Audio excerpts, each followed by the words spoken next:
Radhe Radhe everyone, कैसे हैं आप सब। होप करती हूँ आप सब बहुत अच्छे होंगे। Welcome back to my new video. जैसा कि आपको पता है कि कार्तिक मास के 15 दिन निकल चुके हैं, अब 15 दिन ही मात्र बचे हैं।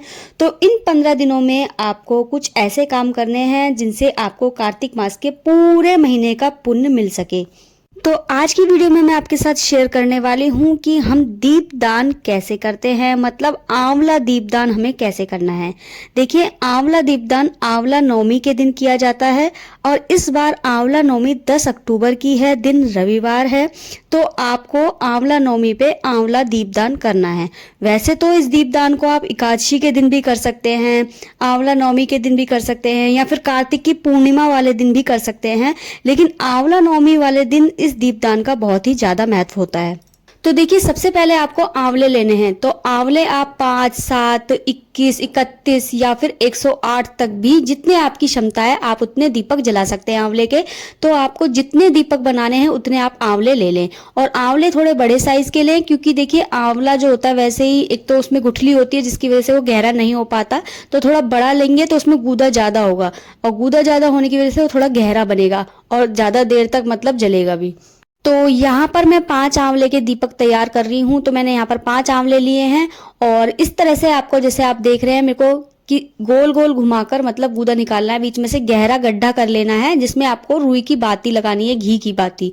तो देखिए, यहाँ पर मैंने इस तरह से 5 दिए तैयार कर लिए हैं आंवले के। आंवले एकदम आपको साफ सुथरे लेने हैं, गंदे मैले दाग दगीले आंवले नहीं लेने, एकदम फ्रेश आंवले आते हैं वो लेने हैं आपको। और देखिए, जब आप इस तरह से कर लें, और आंवले धोकर ही आपको दीपक बनाने हैं, ये भी ध्यान रखें।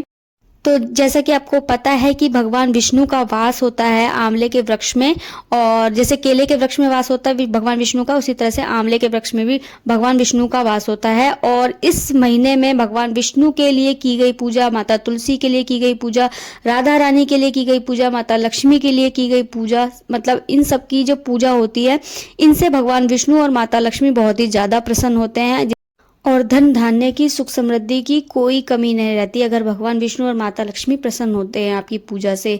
अगर आप पूरे कार्तिक के महीने भी इस दीपदान को करते हैं तो बहुत ही अच्छा माना जाता है, बहुत ही शुभ होता है ये दीपदान। तो देखिए, वैसे तो आप दीपदान किसी भी दीपक में करके कर सकते हैं, लेकिन आपको दीपदान करना चाहिए कार्तिक के महीने में। तो सबसे पहले आपको एक बर्तन लेना है, प्लेट ले लें आप, तांबे की, पीतल की, जो भी आपके पास प्लेट है। मैंने यहाँ पर स्टील की प्लेट ली है, छोटी सी एक प्लेट ले लें। उसके ऊपर आपको एक स्वास्तिक बनाना है, और स्वास्तिक आप रोली से बनाएं। उसके बाद, और स्वास्तिक बनाते समय आप एक बात का ध्यान रखें, स्वास्तिक को कभी काट कर नहीं बनाना चाहिए, मतलब उंगली उठाकर ही आपको स्वास्तिक को बनाना होता है। तो यहाँ पर संपूर्ण, मतलब पूर्ण स्वास्तिक आपको बनाना है। पूर्ण स्वास्तिक बनाने के बाद उसके ऊपर आपको आंवले के दीपक रखने हैं, क्योंकि देखिए, आप जो है दीप दान कर रहे हैं, दीपक नहीं जला रहे, आप दीप दान कर रहे हैं। तो दीप दान करने से पहले दीपक को पूजना होता है। तो दीपक को हम कैसे पूजते हैं, वही मैं आपको इस तरीके से करके दिखा रही हूँ कि हमें दीपक को पहले कैसे पूजना है, उसके बाद दीप दान करना है। और देखिए, दीप दान करने से पहले आपको, मतलब जब किसी भी चीज का आप दान करते हैं उसको मिनसना होता है। पूजने का मतलब मिनसना होता है। तो यहाँ पर सबसे पहले एक स्वास्तिक बना लें, स्वास्तिक के ऊपर कुछ चावल रख लें, जैसे मैंने यहाँ पर रखे हैं, क्योंकि चावल शुभता का प्रतीक होते हैं। और अगर आप इस दीपदान को, मतलब आंवला दीपदान, आप आंवला दीपदान हो या कोई भी दीपदान हो, अगर आप एकादशी के दिन कर रहे हैं तो चावल का प्रयोग ना करके आप सफेद तिल का इस्तेमाल कर सकते हैं। तो यहाँ पर मैंने 5 आंवले लिए हैं, 5 को मैंने रख लिया है प्लेट के अंदर। आप चाहें तो 5, 7, 31, जो भी आपको जितने भी आंवले दीपक जलाने हैं, आप उतने, मतलब दीपक को लगाइए स्वास्तिक के ऊपर। और स्वास्तिक के ऊपर लगाने के बाद आपको, और इस बात का ध्यान रखें कि जो दीपक आपने बनाया है आंवले का, वो लुढ़के नहीं, मतलब पहले टिका कर देख लें जब उसमें मतलब गड्ढा करें चाकू से, वरना वो इधर उधर होगा, उससे वो दीपक खंडित हो जाता है। मतलब जब वो लुढ़केगा ना तो वो दीपक खंडित माना जाता है, तो वो आपका उसका मतलब पुण्य नहीं लगेगा। इससे अच्छा है कि आप जब दीपक बनाएं उससे पहले ही देख लें कि आपका जो दीपक है वो लुढ़क तो नहीं रहा, मतलब टिकने वाला होना चाहिए। जब आप गड्ढा करें तो वो टिक जाए। तो अब इसके अंदर आप रुई की बाती तैयार कर लें, और रुई की बाती को अच्छे से घी में भिगो लें। देखिए, वैसे तो ये घी का ही दीपक जलाया जाता है, लेकिन अगर आपके पास देसी घी नहीं है तो आप तिल के तेल का भी ये दीपक जला सकते हैं। तो रुई को अच्छी तरह से आप घी में भिगो लें, क्योंकि इसमें ढंग से हम घी तो नहीं भर पाते, तो घी में बाती को ही डुबोकर इसके ऊपर रखना होता है। लेकिन अगर थोड़े गहरे दीपक होंगे ना, तो आप चम्मच से हल्का हल्का घी उसमें फिर भी भर दें ताकि ज़्यादा देर तक जल सके। उसके बाद आपको दीपक को प्रज्वलित करना है और दीपक प्रज्वलित करते समय आपको भगवान विष्णु का ध्यान करना है, माता लक्ष्मी का ध्यान करना है, माता तुलसी का ध्यान करना है, राधा रानी का ध्यान करना है, भगवान कृष्ण का ध्यान करते हुए ये दीपक प्रज्वलित करना है। और दीपक प्रज्वलित करने के बाद जो है आपको चंदन रोली का तिलक करना है दीपक के ऊपर। और जब आप चंदन रोली का तिलक करें तो इस बात का ध्यान रखें, दीपक को बहुत आराम से तिलक करें जिससे कि दीपक लुढ़के ना।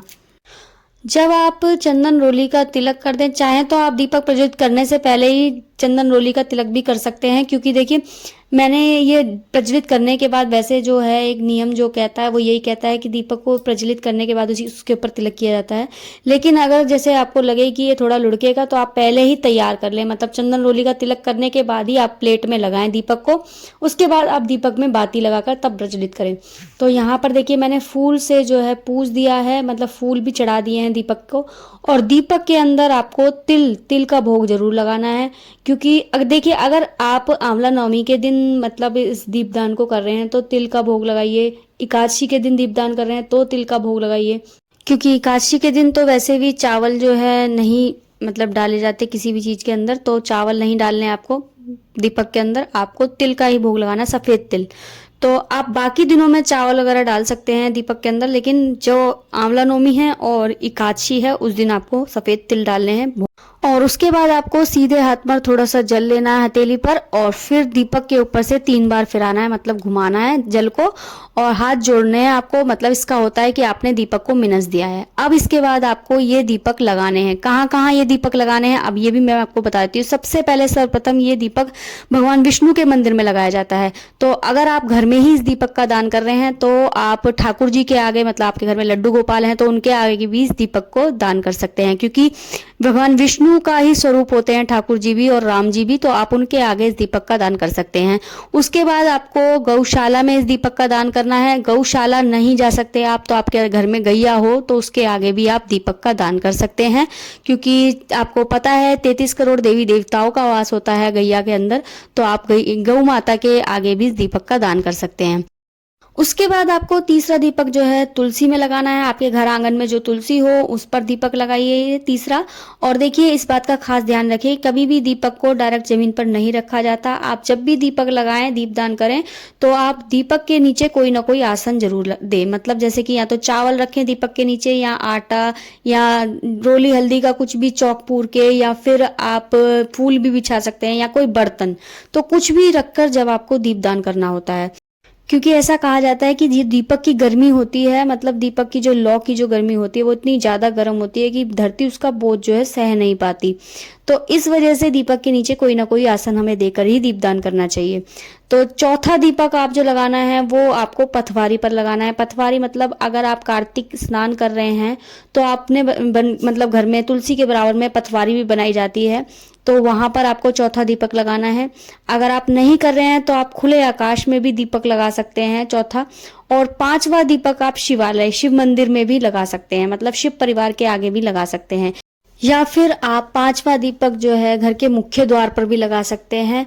तो इस तरीके से दीपदान किया जाता है। मतलब ये कुछ जगहें हैं जहाँ पर आपको ये दीपदान करना है। वैसे तो आप दीपदान कहीं भी करके आ सकते हैं, पीपल के नीचे, केले के पेड़ के नीचे, आंवले के वृक्ष के नीचे। अगर आपके घर में आंवले का वृक्ष है तो आप आंवले के वृक्ष के नीचे भी दीपदान कर सकते हैं। तो होप करती हूँ आपको आज की वीडियो अच्छी लगी होगी और समझ आया होगा कि आपको दीपदान किस तरीके से करना है। तो अगर वीडियो अच्छी लगी हो तो प्लीज़ वीडियो को लाइक शेयर कमेंट करना बिल्कुल ना भूलें। अगर आपका कोई सवाल है तो आप मुझसे कमेंट करके बिल्कुल पूछ सकते हैं, मैं रिप्लाई ज़रूर दूंगी आपके सवालों का। और अगर आपने चैनल को सब्सक्राइब नहीं किया है तो जाकर जल्दी से चैनल को भी सब्सक्राइब करें, क्योंकि आगे कार्तिक से जुड़ी हुई बहुत सारी वीडियो मैं आपके साथ शेयर करने वाली हूँ। तो नोटिफिकेशन आपके पास तभी पहुंचेगा जब आपने मेरा चैनल सब्सक्राइब किया हुआ होगा। तो चलिए गाइस, मिलती हूँ आपसे नेक्स्ट वीडियो में किसी अच्छी सी पूजा विधि जानकारी के साथ। तब तक के लिए राधे राधे, जय श्री कृष्णा।